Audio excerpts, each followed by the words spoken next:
I gave blood to the Ultramarines when I was 19 standard years old. They took 11 vials from my left arm in the Medici chamber beneath the fortress monastery's southern tower. The needle was thicker than any I had seen before, industrial grade, designed for repeated use. The tech priest performing the extraction wore red robes that smelled of machine oil and something else, something organic that had been preserved chemically. He did not speak to me. The vials filled with dark red liquid, almost black in the chamber's artificial light. Each one made a soft clicking sound as he locked it into a stasis container. I remember the cold of the metal table against my back. I remember thinking this was an honor. My family had served the chapter for 6 generations. My blood would be tested, analyzed, catalogued. If the gene markers proved compatible, perhaps some fragment of my genetic material would contribute to the creation of a future battle brother. This is what they told us in the orientation. This is what I believed. The extraction took 14 minutes. When it finished, the tech priest pressed a square of gauze against the puncture site and told me to apply pressure for 3 minutes minimum. He gave me a small iron token stamped with the Ultramarines symbol and my donation reference number, 447 Sigma Tertius. I was to keep this token. It identified me as a confirmed donor, tested and catalogued in the chapter's genetic archives. I wore it on a chain around my neck for 43 years. My name was Matthias Corvin. I served in the Serf Corps maintaining the chapter's armory. My father had maintained bolters before me. His father had calibrated targeting systems. This was lineage. This was purpose. The fortress monastery was a city unto itself, buried in a mountain range called the Ultima Spires on the northern continent of Macragge. 60,000 souls lived and worked in its depths. I knew 17 levels by designation. I had clearance for 11. My workstation was Armory Section Theta 9, a vaulted chamber 300 meters long where racks of bolters awaited maintenance, blessing, and redistribution. The air tasted of gun oil and sacred unguents. The temperature remained constant at 16 degrees Celsius. I worked 10-hour shifts, 6 days per cycle.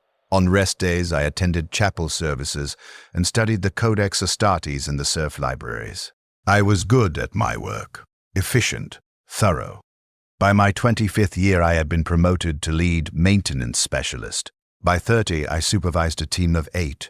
By 35, I trained new serfs in proper bolter maintenance rituals. I learned to read the weapons, to understand their needs through sound and touch. A properly maintained bolter has a specific weight distribution. The firing mechanism produces a clean, sharp click when the trigger is pulled without ammunition loaded. Dirt accumulates in predictable places. Wear patterns tell stories. I could disassemble and reassemble a standard pattern Godwin Diaz bolter in 4 minutes 17 seconds. This was not the fastest time in my section, but it was reliable. Consistency mattered more than speed. A single, improperly seated firing pin could jam during combat. A poorly calibrated sight could send a bolt round 30 centimeters off target at 500 meters. These errors killed battle brothers. I did not make these errors. The Ultramarines called us the Invisible Legion. This was not official doctrine, but something the serfs said among ourselves. We cleaned the corridors the battle brothers walked. We prepared the food they ate. We maintained the weapons they fired and the armor they wore. We processed the dead, cataloging gene seed for extraction and remains for reclamation. The chapter could not function without us, but we existed in negative space, present only when absent. A clean corridor was unremarkable. A jammed bolter was catastrophic. Our success was measured by our invisibility. I met Christophen when I was 31 and he was 17. He arrived at Armory Section Theta 9 on a winter morning, assignment papers clutched in hand, still soft from his previous work in the textile processing division. He had been reassigned due to aptitude scores in mechanical comprehension. He was thin, nervous, and asked too many questions. I was assigned to train him. For the first week I found him irritating. His hands shook when he held the bolters. He dropped a magazine spring on the fourth day and spent 20 minutes searching for it in the drainage grates. But he listened. He learned. By the third month, his hands had steadied. By the sixth month, he could field strip a bolter without prompting. By the first year, he worked beside me without constant supervision. He had a sister in the Fortress Monastery's Medicaid division. She was 2 years older. He spoke of her sometimes during the meal breaks, brief mentions of letters received or family news. His parents had died in a plague that swept through the lower hive levels of a city called Cor Tertius before the family entered chapter service. He and his sister had been brought to the Fortress Monastery at ages 9 and 11, processed through the Schola Progenium intake system, and assigned based on aptitude and need. This was standard. Most of us came from similar circumstances. The chapter took orphans, refugees, those whose families had served before. We arrived as children. We stayed until we died. Christophen asked me once why I wore the token around my neck. This was during our second year working together. We were recalibrating sights on a batch of 40 bolters that had returned from combat operations on a world-designated K447, Sigma. The operation had involved urban warfare. Dust and debris had fouled multiple systems. I explained the blood donation. I explained the testing. I showed him the reference number stamped into the iron. He studied it for a long moment, turning it in his fingers with the care he had learned to apply to delicate mechanisms. Then he asked if I had ever been told the results. I said no. Donor serfs were not given detailed genetic analysis. We were simply catalogued, archived, and thanked for our service.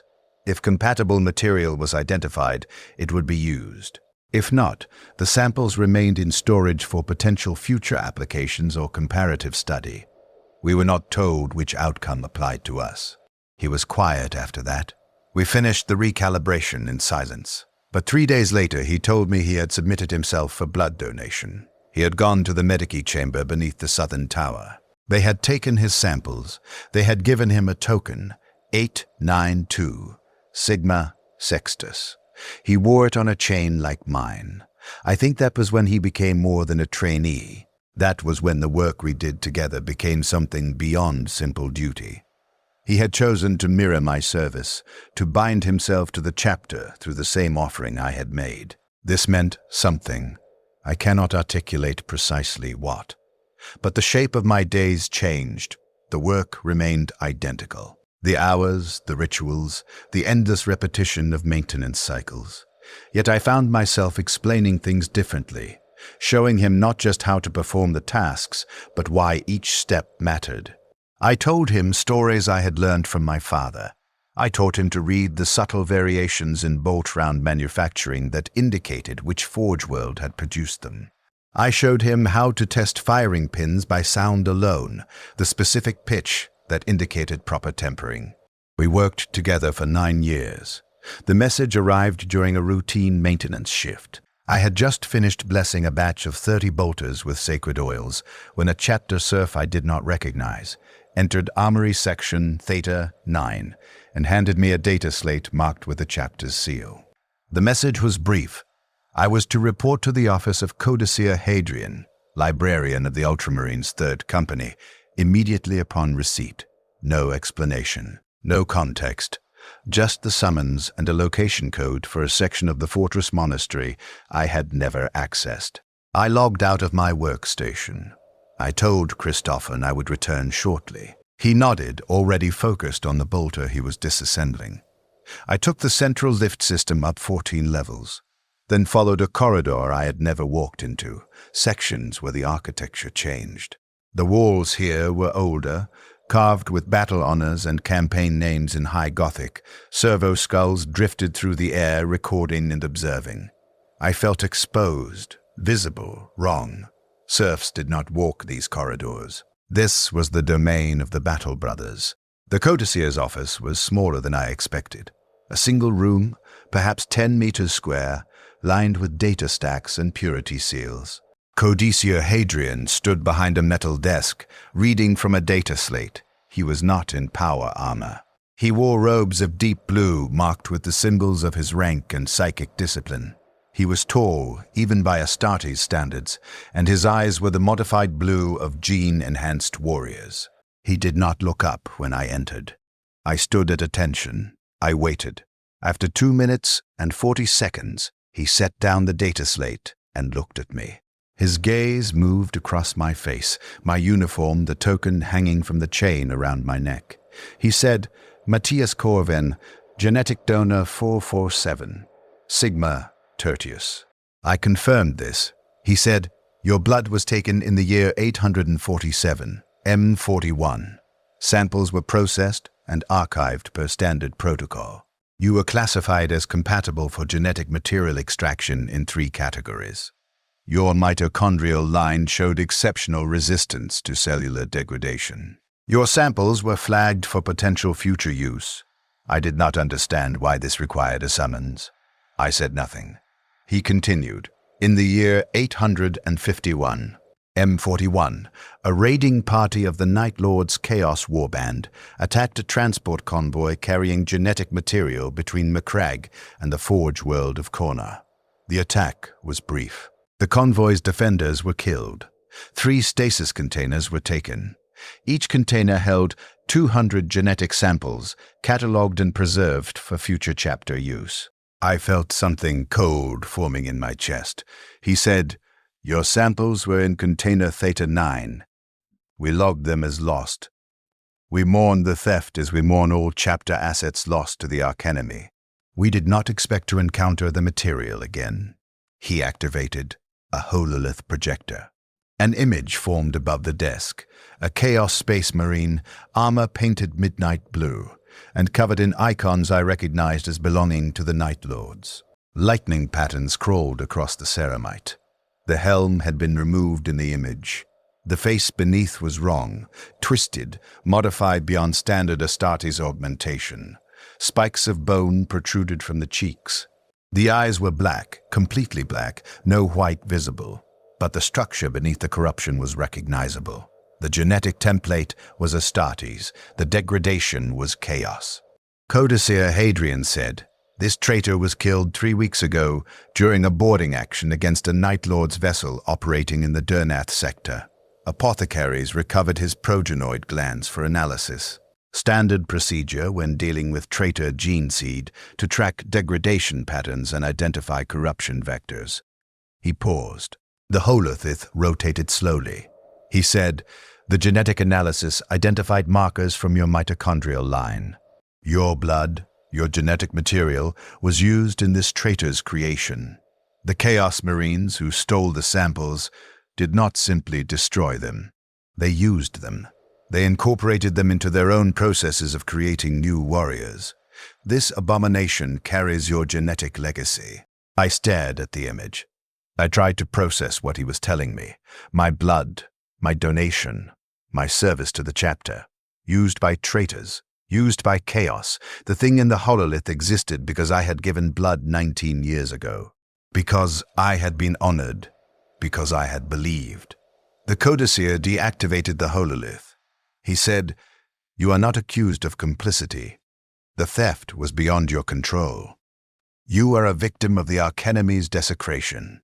However, this creates a complication. Your genetic material is now confirmed to exist within a traitor legion. This is a security concern. You will be monitored. Your activities will be logged and reviewed. Your access will be restricted to essential duties only. This is not punishment. This is necessity." I asked if there were other serfs whose samples had been stolen and used. He said the analysis was ongoing. So far, I was the only confirmed match. The other samples from container Theta 9 had not yet been traced to specific traitors, or perhaps had not been used successfully. Chaos gene seed implantation had high failure rates. Many stolen samples likely resulted in dead aspirants, unusable material, wasted experiments. But mine had worked. The abomination had survived to maturity, had fought for the Night Lords for an unknown period, had been killed, finally, but only after years of service to the ruinous powers. I was dismissed. I was told to speak of this to no one. I was told my token was to be surrendered to the librarium for archival purposes. I removed the chain from my neck. I placed the iron token on the codicier's desk. I left. I do not remember walking back to Armory Section Theta 9. I do not remember entering the chamber or returning to my workstation. The first clear memory after leaving the codicier's office is Christoffen asking me if I was well. I said yes. I began field stripping a bolter. My hands performed the actions automatically. Christoffen watched me for a long moment, then returned to his own work. He did not press. He never pressed. The monitoring began the next day. I noticed it first in small ways. A servo skull that lingered near my workstation for hours instead of drifting through on patrol routes. A serf I did not recognize observing from the chamber entrance during shifts. Requisition requests I submitted taking longer to approve, with additional authorization requirements I had never needed before. Access codes I had used for 11 years suddenly requiring secondary verification. I logged in each morning and found new security protocols attached to my identification designation.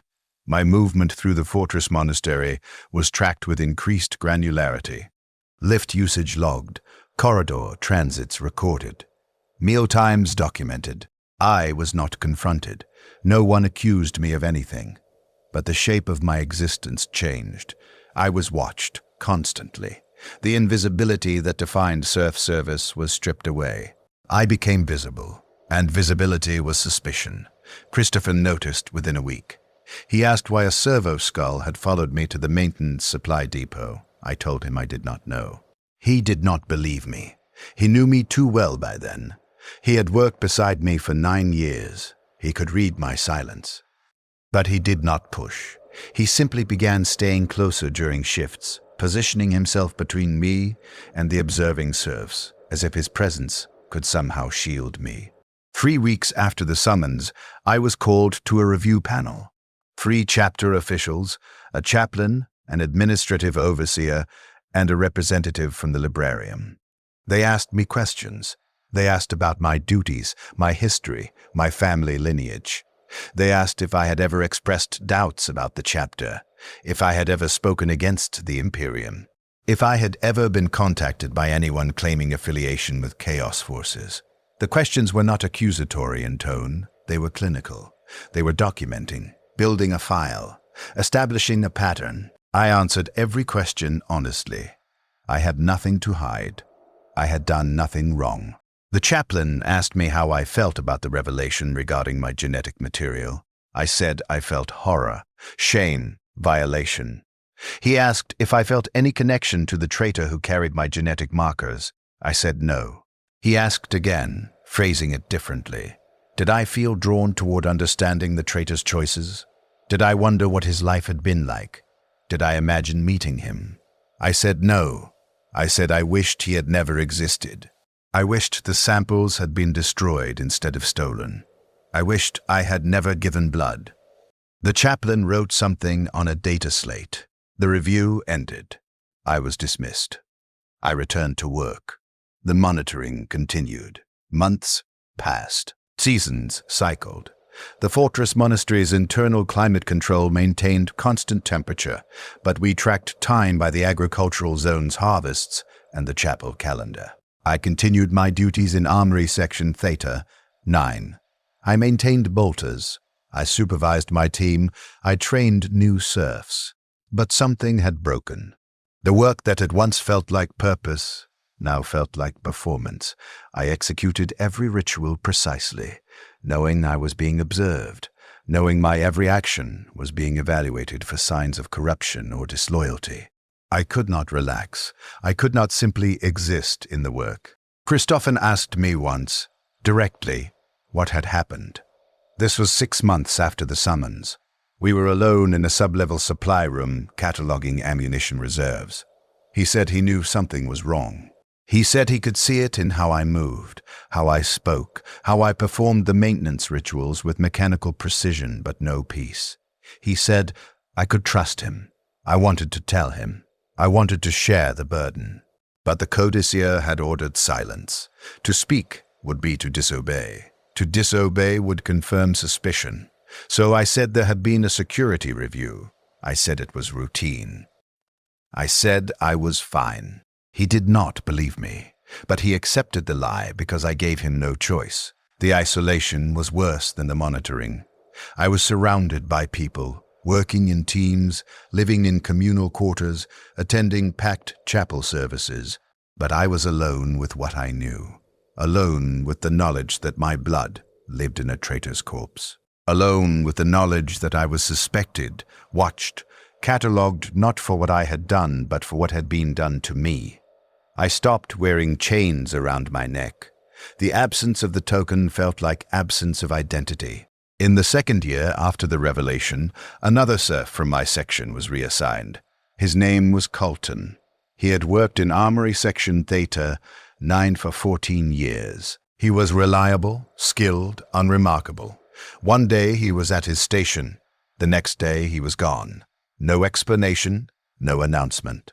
His personal effects were removed from his quarters. His name was deleted from the section roster. When I inquired with the administrative overseers, I was told the information was restricted. When I asked Christoffen if he knew anything, he said Colton had asked him questions. Questions about me, about my history, about the summons to the librarian. Christoffen had refused to answer. A week later, Colton was reassigned. I realized then that they were monitoring everyone around me, not just me. Everyone I interacted with. Everyone I spoke to. My contamination was spreading outward, infecting by proximity. Serfs who worked with me were questioned. Serfs who sat near me in the chapel were logged. Christoffen, who stayed close despite the scrutiny, was certainly documented as primary associate. He was putting himself under suspicion by maintaining our connection. I tried to distance myself. I began taking meal breaks alone. I stopped explaining the deeper meanings behind maintenance rituals. I responded to his questions with brief, technical answers.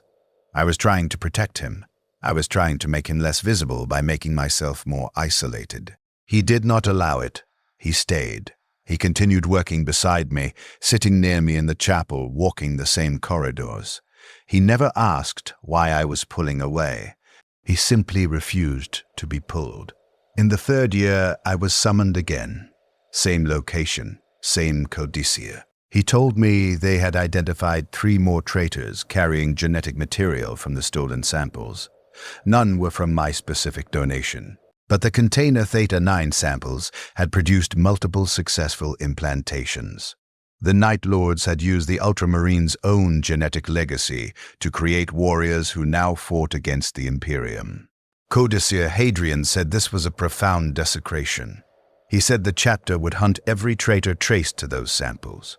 He said my cooperation in the investigation was noted and appreciated. Then he said my service record had been flagged for comprehensive review. Not because of suspected wrongdoing, but because genetic connection to traitor Marines created psychological risk factors. Studies of recovered traitor gene seed indicated possible psychic resonance between genetic donors and recipients. It was theoretical, unproven, but the librarium could not risk corruption vectors, no matter how unlikely. I asked what this meant for my service. He said I would continue my duties under enhanced monitoring, indefinitely. I asked if I would ever be cleared.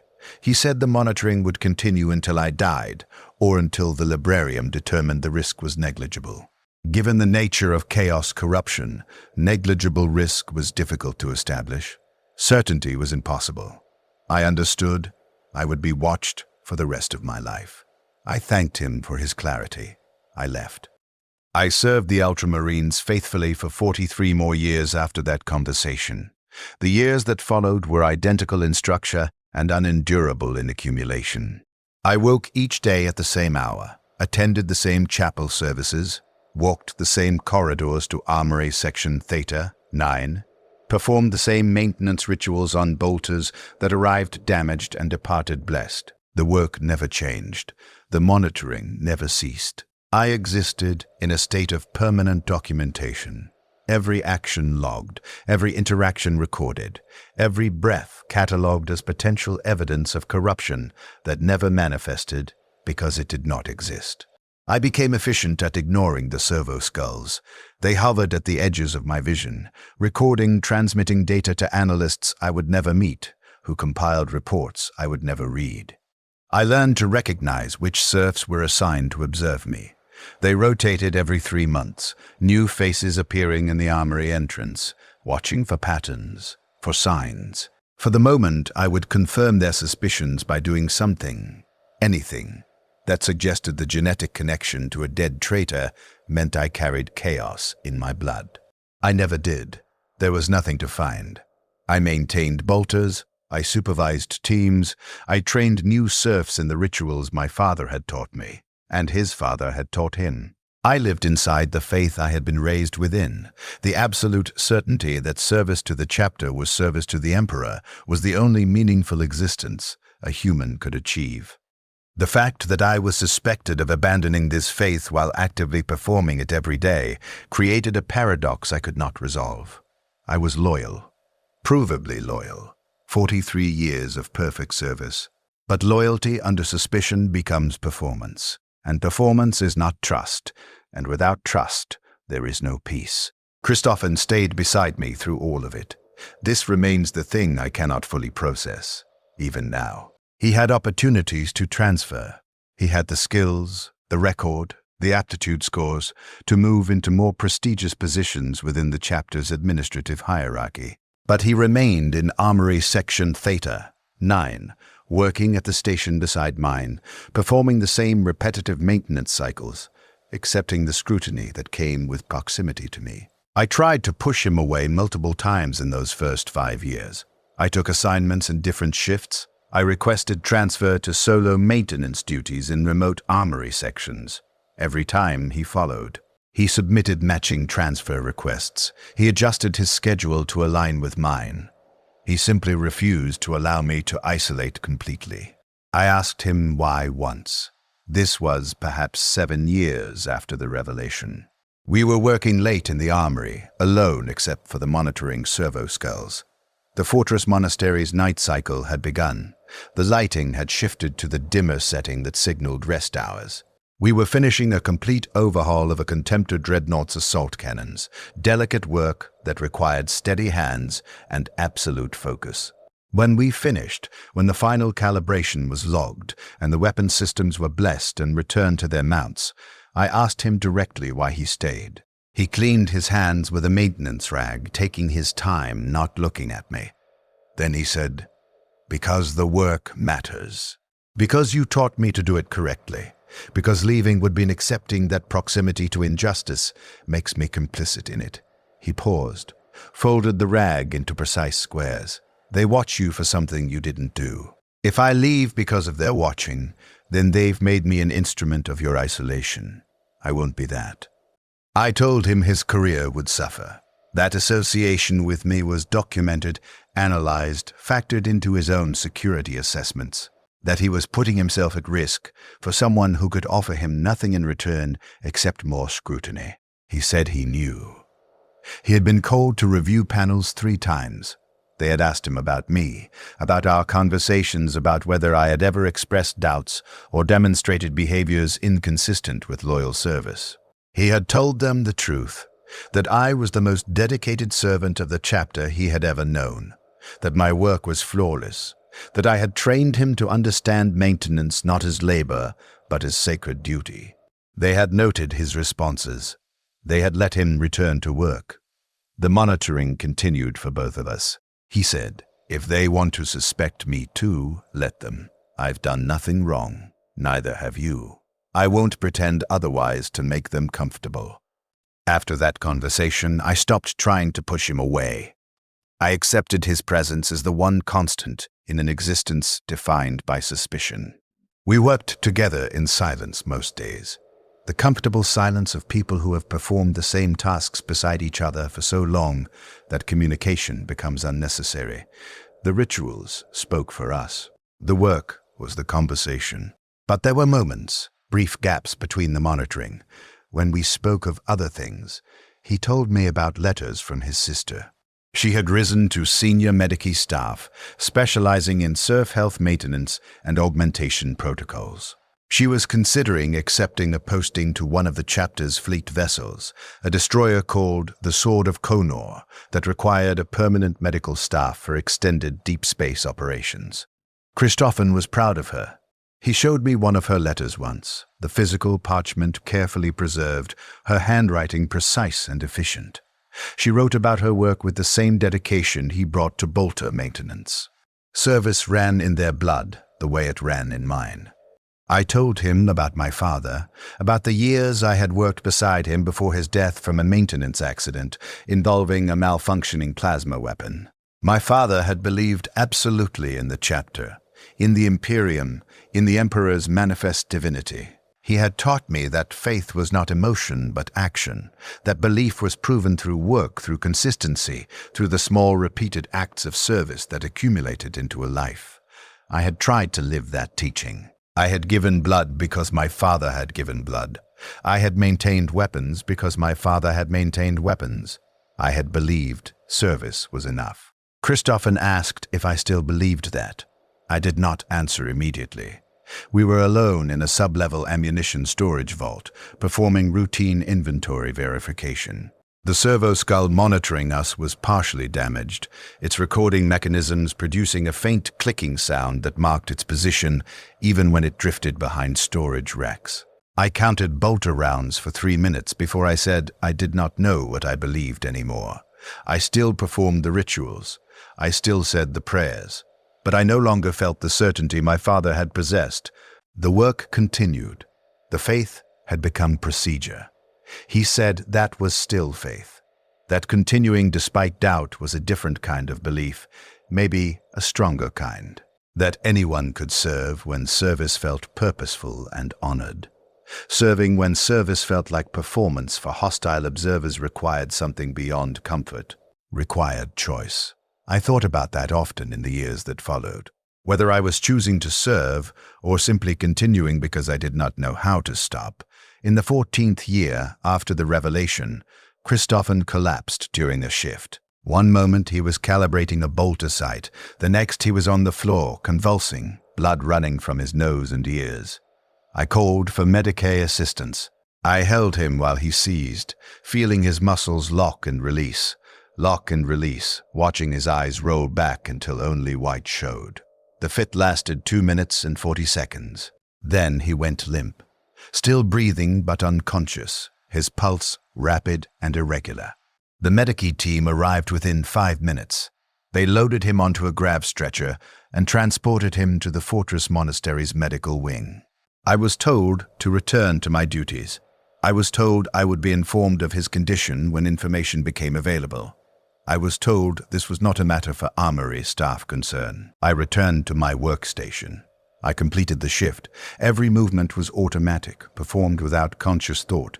Disassemble, clean, inspect, replace worn components, reassemble, test firing mechanism, apply sacred oils, recite the blessing, log completion, move to the next weapon. The monitoring servo skull recorded everything. I did not look at it. I did not think about what it was seeing. I focused on the work because the work was all I could control. 3 days passed before I received information. A data slate message delivered by a Serf I did not recognize. Christoffen had suffered catastrophic neural degradation. Cause unknown. Possibly genetic, possibly environmental exposure to something in the armory's atmospheric recycling systems, possibly random cellular failure. The Medicae staff had stabilized him, but the damage was extensive. He was alive. He was conscious intermittently, but significant cognitive function had been lost. Motor control was impaired. Speech was difficult. Memory was fragmenting. I requested permission to visit him in the medical wing. The request was denied. I was told my duties required my presence in the armory. I was told Christoffen's condition did not warrant special dispensation for off-duty visits. I was told his sister had been notified and had cancelled her fleet posting to remain at his side. I submitted the request again. Denied again.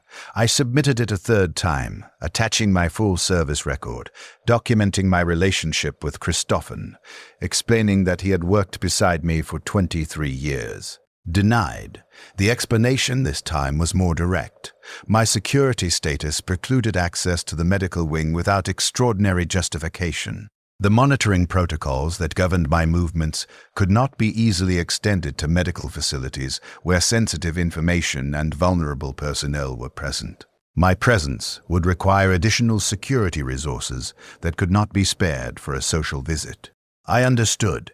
Even after 14 years of perfect service under constant observation, I was still considered enough of a risk that allowing me to visit a dying friend was denied on security grounds.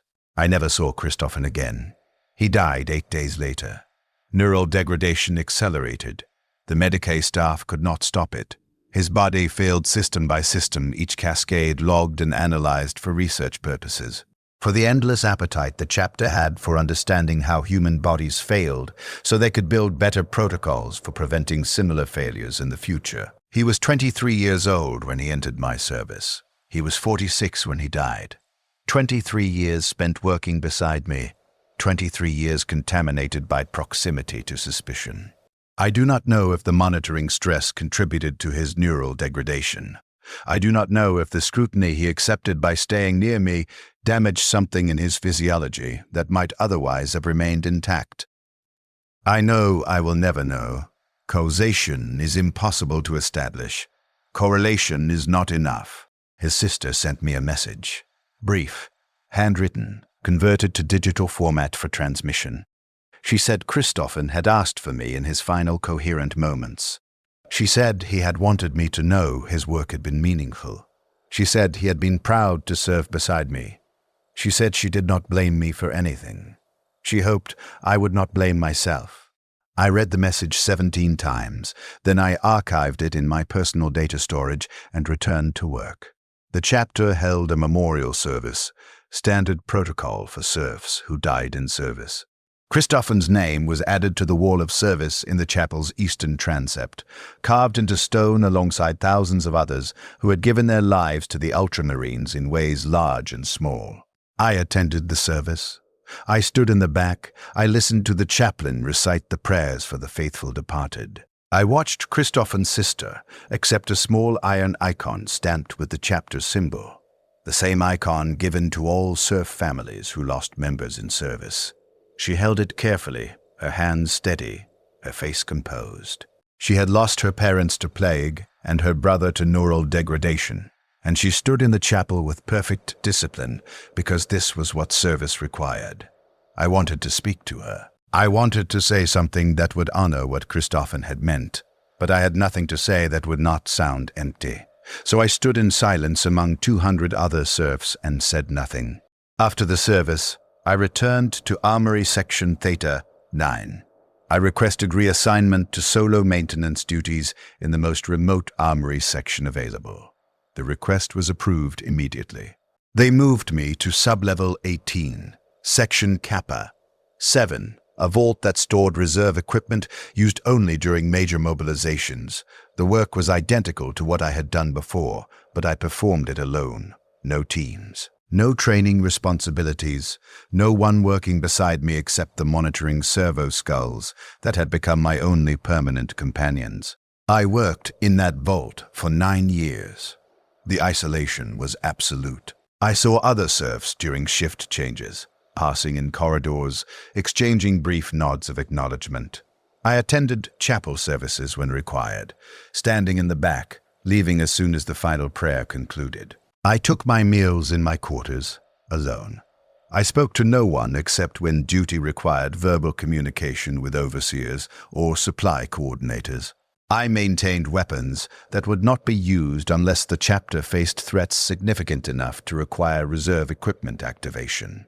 I blessed bolters that might remain in storage for decades. I catalogued and recatalogued inventory that rarely changed. The work was endless and purposeless, and I performed it with absolute precision, because precision was all I had left. I thought about Christoffen constantly during those years.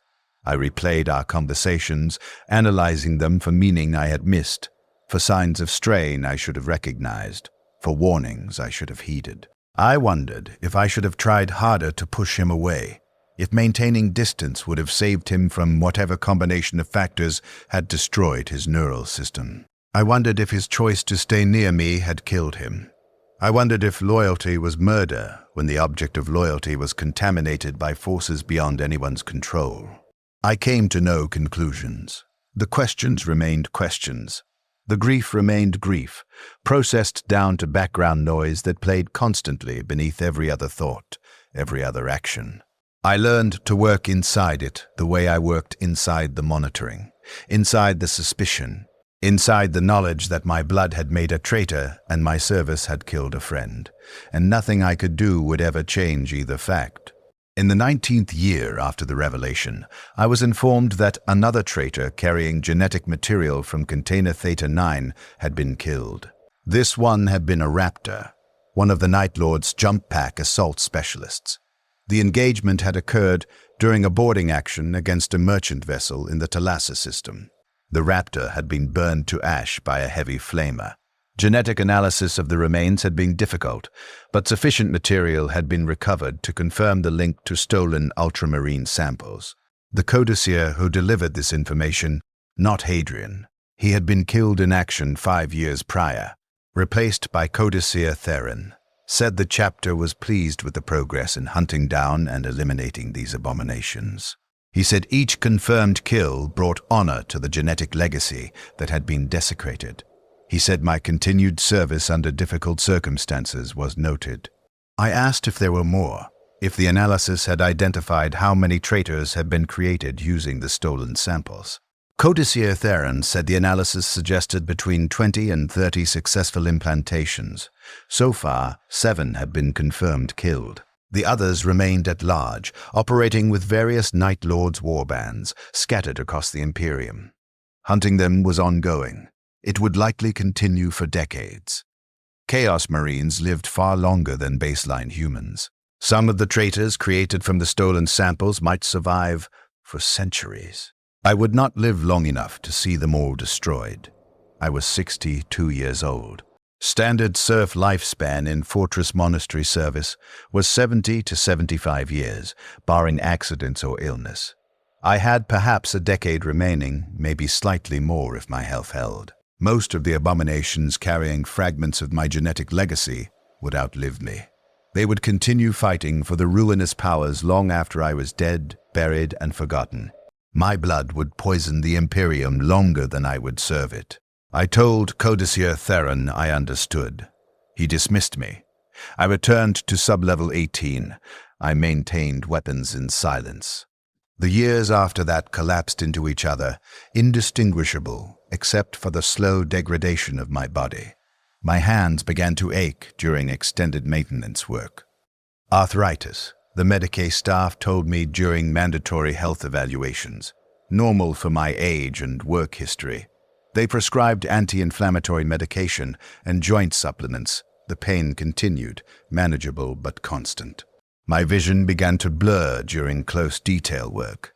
I requisitioned magnification equipment. My hearing degraded. The high-frequency sounds of properly functioning firing mechanisms became harder to distinguish from malfunctioning ones. I adapted. I learned to rely on other indicators. Touch became more important than sound. I could read a weapon's condition through vibration patterns, through resistance in moving parts, through heat distribution. I was 68 years old when I began losing time. Not significantly at first. Small gaps. I would begin a task and realize hours had passed without clear memory of performing the work, though the work was complete, correctly executed, properly logged. The gaps increased in frequency. Sometimes I would find myself standing in front of a weapon rack with no memory of walking there. Sometimes I would finish a blessing ritual and be unable to recall which specific weapon I had blessed. The monitoring servo skulls documented everything, but I could not access their records. I had no way to verify what I had done during the missing periods. I reported the symptoms during my next medical evaluation. The examiner, a Medicaid specialist I had never met before, ran cognitive tests, memory recall, pattern recognition, sequential processing. I performed adequately on most assessments. He noted the time loss episodes in my medical file. He said this was consistent with age-related cognitive decline, possibly early neural degradation similar to what had killed Christoffen. He said the condition would likely progress. He recommended reduced duty hours and transfer to less demanding work assignments. I refused the transfer. I said I was capable of continuing my current duties. The examiner noted my refusal in the file. He said the recommendation would remain open. When I could no longer perform the work to chapter standards, reassignment would be mandatory. I continued working in sub-level 18. The time loss episodes increased. Entire shifts began disappearing into gaps. I would arrive at my workstation at the beginning of a cycle and find myself leaving at the end with no clear memory of the hours between, only the evidence of completed work and blessed weapons. I began keeping a personal log, documenting what I could remember, trying to identify patterns. But the log itself became unreliable. I would read entries I could not remember writing. I would find days missing from the sequence. I realized I was experiencing what Christoffen had experienced, the neural degradation, the slow dissolution of consciousness. I was following him into the same darkness that had taken him 17 years earlier. I was 70 years old when I was reassigned from armory duties. The decision was not presented as punishment or failure. The overseer who delivered the notification said I had served with distinction for 51 years. I had maintained weapons for the chapter through decades of faithful service. I had trained generations of serfs in proper ritual and technique. I was being transferred to archival duties, light work appropriate for senior serfs in their final years of service. I would assist in maintaining the chapter's historical records, organizing data files, preserving parchments. The work would be less physically demanding. I would have regular rest periods. I would be honored for my long service. I understood. I was being moved because I could no longer be trusted with weapons. The time loss episodes, the memory gaps, the possibility of neural degradation, these made me a risk. An improperly maintained bolter could kill a battle brother. They could not afford the risk of my failing cognition leading to maintenance errors. I reported to the archival section the next day. The work was exactly as described. Organizing records, scanning parchments for digital preservation, cataloging artifacts, simple tasks, repetitive tasks, tasks that carried no consequence if performed incorrectly. I worked 4-hour shifts instead of 10. I had long rest periods. I sat in climate-controlled rooms surrounded by centuries of documented chapter history, processing the endless accumulation of data that proved the Ultramarines' glory while my own memory dissolved. The monitoring continued. The servo skulls followed me to the archival sections. They recorded my movements through rooms full of parchment and data stacks. I wondered what they were watching for. What corruption they expected to manifest in a 70-year-old serf with failing memory who spent his days scanning documents. But the monitoring had never been about rational threat assessment. It had been about procedure, about documentation, about the inability to ever fully clear someone once they had been contaminated, even by circumstances completely beyond their control. I worked in the archives for 3 years. The time loss episodes became total. Days disappeared. Weeks vanished. I would have moments of clarity where I understood I was sitting at a desk, scanning parchment, and then the next clear moment would be days later in a different location, with no memory of the time between. The Medicae staff evaluated me regularly. They documented the progression of neural degradation. They adjusted my medications. They reduced my duty hours further. They were managing my decline, keeping me functional enough to perform minimal tasks, waiting for the final cascade that would end my utility entirely. I do not remember my final day of active service. This is noted in my medical file, which I accessed after I was transferred to full medical care. The file says I reported to the archives, performed 2 hours of document scanning, then stood and walked out of the section without logging out or informing anyone of my departure. Security found me 3 levels down, standing in a corridor, unresponsive to questions. They transported me to the medical wing. Evaluation showed catastrophic neural degradation, acute and irreversible. I was transferred to long-term care for terminal serfs. I regained coherent consciousness 4 days later. I was in a medical bed in a ward I did not recognize. Monitoring equipment tracked my vital signs. An intravenous line delivered nutrients and medication directly to my bloodstream. I could move, but coordination was difficult. Speech was possible, but required intense concentration to form words correctly. Memory was fragmentary. I knew my name. I knew I had served the chapter. I knew I had maintained weapons. Everything else was scattered data, disconnected files, corrupted archive. A Medici specialist visited me. She explained my condition. She explained that I would not recover. She explained that the chapter would provide care for my remaining time. She asked if I wanted to record any final testimony, if there was anything I wished to say for the archives, any wisdom from 54 years of service that should be preserved. I said I wanted my service record reviewed. I wanted someone to verify that I had been loyal, that I had never failed in my duties, that the suspicion had been wrong, that 43 years of monitoring had found nothing because there was nothing to find. She said my service record was exemplary. She said this was already documented. She said I had been faithful. I asked if the monitoring had stopped, if I was finally clear. She hesitated. Then she said the monitoring protocols remained in place. Security required consistency. Even terminal serfs under medical care were subject to the same observation procedures that had governed them during active service. The servo skull recording our conversation was standard procedure. I understood. I would die under observation. I would die under suspicion. I would die as I had lived for 43 years. Watched, documented, catalogued as potential threat until the moment my heart stopped and I could no longer pose any risk to anyone. I asked how much time I had. She said days, possibly weeks. The neural degradation was accelerating. Eventually my autonomic functions would fail. Breathing would stop. Heart rhythm would destabilize. They would keep me comfortable. They would manage pain, but they would not intervene to extend my life artificially. Chapter protocol for terminal serfs was palliative care only. I thanked her. She left. I lay in the medical bed and listened to the monitoring equipment's rhythmic beeping and tried to remember Christophen's face. I could recall that he had existed. I could recall that he had mattered, but the specific details were gone. Eye color, height, the exact sound of his voice, all lost to the degradation. I had lived beside him for 23 years, and I could no longer reconstruct his image from memory.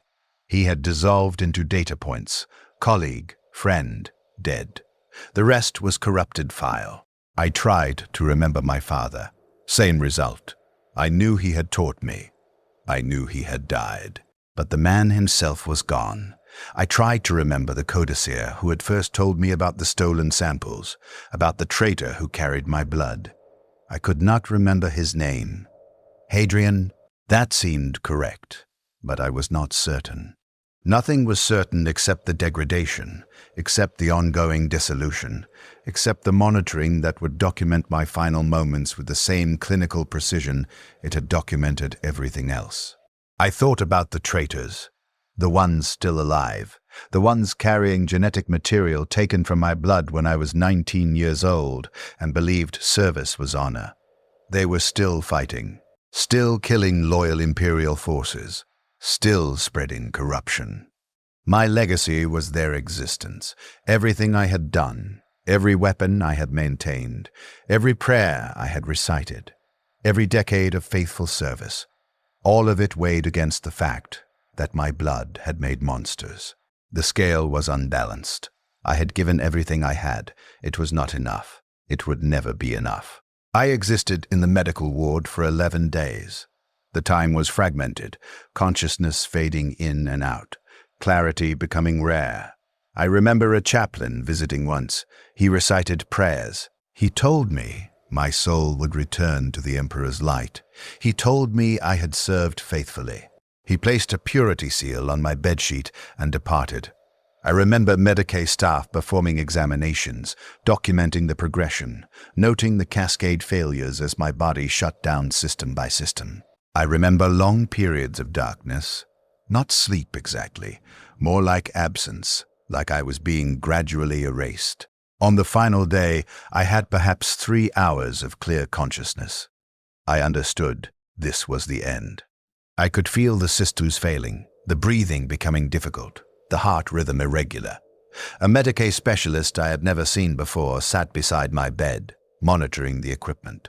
She did not speak to me. She was simply documenting, bearing witness to another death in a fortress monastery where death was constant, expected, unremarkable. I wanted to say something. I wanted to articulate what I had learned, what meaning I could extract from 54 years of service and 43 years of suspicion. But I could not find the words. Language was failing along with everything else. I could think, barely, but I could not translate thought into speech. So I lay in silence and listened to my heart beat slower, slower, slower. I listened to the monitoring equipment register the failures. I watched the servo skull hovering near the ceiling, recording everything, documenting my final moments for archives I would never see, for review processes that would continue after I was gone, for the endless hunger the Imperium had for data about every soul that served it and every soul that died for it. I thought about the work, the bolters, the endless cycle of maintenance and blessing and distribution and return. The weapons I had held in my hands, cleaned, repaired, made ready for battle brothers who fought wars I would never witness, against enemies I would never face. I had been good at the work. I had been faithful to the work. The work had consumed 54 years of my life. The work had been everything. And it had not mattered. Not in the way I had believed it would matter. I had thought service was enough. I had thought faith was enough. I had thought if I performed the rituals correctly, if I maintained the weapons perfectly, if I lived inside the chapter's purpose completely, then my existence would have meaning. But meaning required recognition. Meaning required trust. And I had been denied both by forces I could not control, by theft I did not commit, by abominations I did not create. I had been a victim. The codicea had said this in our first meeting. I was a victim of the Archinemy's desecration. But the Imperium does not care about victims. It cares about security. It cares about procedure. It cares about eliminating risk, even theoretical risk, even risk that never manifests in 43 years of perfect service. The Imperium is a machine. It consumes fuel. I was fuel. I burned. The machine continued. My heart stopped at the 73-year mark. I was 73 years old. I had served the Ultramarines for 54 years. I had been monitored for 43 years. I had been faithful for my entire life. The servo skull recorded my death. The Medicae specialist noted the time, 0847 hours, 3rd day of Secundus, 891. M41. She logged the cause, neural degradation, secondary cardiac failure. She initiated standard protocols for Serf death processing. My body would be taken to reclamation. Useful tissue would be harvested for medical research. Augmetic components would be reclaimed for reuse. Remains would be rendered down to base compounds and processed into fertilizer for the fortress monastery's agricultural zones. My name would be added to the wall of service in the chapel. My service record would be archived. A brief note would be added to the files regarding traitor genetic connections, for historical reference in case the stolen samples created future security concerns. I would be forgotten within a generation. My work would continue in the hands of serfs I had trained. The weapons I had maintained would fire for decades. The rituals I had performed would be performed again by others who believed as I had believed, who served as I had served, who would never know my name or my history, or the 43 years of suspicion that had poisoned my service. This is what the Imperium costs. This is what faith requires. This is what service means when you are not Astartes, not elevated, not transhuman, just baseline, just mortal. Just fuel for a machine that burns everything and everyone in its endless hunger for survival against forces that want to tear reality apart. I gave blood when I was 19. I believed it was honor. I maintained weapons for 54 years. I believed it was purpose. I died under suspicion after 43 years of monitoring. I believed I was loyal. The belief changed nothing. The machine does not care what you believe. It cares what you produce. I produced service. I produced weapons maintenance. I produced genetic material that was stolen and corrupted and turned against everything I had dedicated my existence to preserving. The scale was unbalanced. The theft was not my fault. The monitoring was not justice. The suspicion was not earned. But the Imperium cannot afford mercy, cannot afford trust, cannot afford to risk that maybe, possibly, theoretically, the genetic connection meant something, meant corruption, meant threat. So I died as I lived after the revelation, watched, documented, suspected, and ultimately alone except for the servo skull that recorded everything and understood nothing. My name was Matthias Corvin. I served the Ultramarines for 54 years. I was faithful. I was loyal. I was never trusted again. This is my testimony. This is what remains. These words, archived, documented, added to the endless accumulation of data the Imperium maintains about every soul that serves it. Someone may read this someday. Someone may analyze it for psychological patterns, for warning signs, for lessons that can be applied to future security protocols. Someone may note that I served faithfully despite everything and died without ever betraying the chapter that suspected me. Or no one will read it. The file will sit in archives for centuries, compressed and forgotten, one voice among billions, one death among trillions, one small tragedy in an Imperium built on tragedy. Either way, I have said what I can say. I have testified. The servo skull recorded everything. The machine continues. The war continues. The suspicion continues. Other serfs are serving right now, donating blood, believing it is honor, unaware that belief changes nothing when the machine decides you are risk. I hope they serve better than I did. I hope they die trusted. I hope their faith is not poisoned by forces beyond their control. But hope is not data. Hope is not protocol. Hope is just another thing the machine burns as fuel. I was fuel. I burned completely. Nothing remains except this archive. The Emperor protects, they told us. I waited for protection for 43 years. It never came. The bolter rounds did not care what I believed. The monitoring did not care that I was faithful. The system did not care that I was innocent. The system only cared that I might be guilty, might be corrupted, might be compromised. And in the Imperium of man, in the eternal war against chaos, might be is enough. Enough to watch, enough to suspect.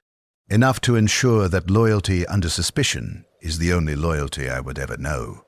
I served anyway, not because it mattered, but because I did not know how to stop, because the work was all I had, because giving up would have meant admitting that the theft had won, that the traitors had destroyed me without ever meeting me, that corruption could be inflicted by proximity and suspicion alone.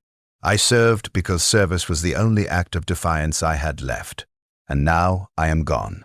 The weapons remain. The chapter continues. The traitors carrying fragments of my genetic legacy continue.